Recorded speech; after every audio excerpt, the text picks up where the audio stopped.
ইরানে বিক্ষোভ থামলেও মার্কিন হামলার আশঙ্কায় জনমনে এখনো আতঙ্ক কাটেনি। কমেছে বাণিজ্যিক লেনদেন।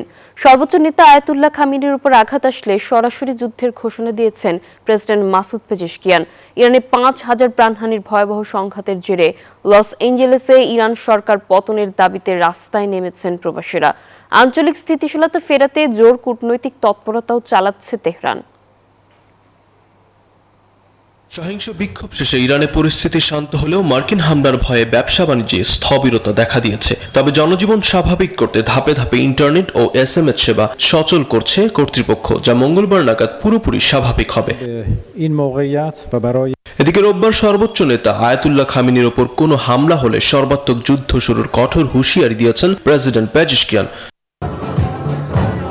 এমন পরিস্থিতির মধ্যেই যুক্তরাষ্ট্রের লস অ্যাঞ্জেলেসে ইরানের সরকার পরিবর্তনের দাবিতে বিশাল মিছিল করেছেন প্রবাসী ইরানিরা। ইসরায়েলি পতাকার সাথে make Iran great again placard হাতে তারা ট্রাম্প প্রশাসনের হস্তক্ষেপ ও কঠোর পদক্ষেপের আহ্বান জানান। কিছু তরুণ প্রজন্ম এখানে আছে, তারা ইরানের জন্য লড়াই করছে।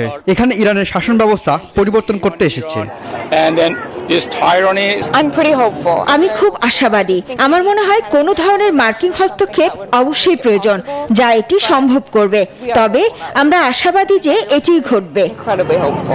উত্তেজনার প্রশমনে প্রতিবেশী দেশগুলোর সাথে কূটনৈতিক তৎপরতা বাড়িয়েছে তেহরান। ইরাক ও কাতারের সাথে বৈঠকে আঞ্চলিক নিরাপত্তা জোরদারের আহ্বান জানিয়ে ইরান বলছে, পারস্য উপসাগরের সব সংকটের মূল উস্কানিদাতা খোদ যুক্তরাষ্ট্র। Desk report, news 24।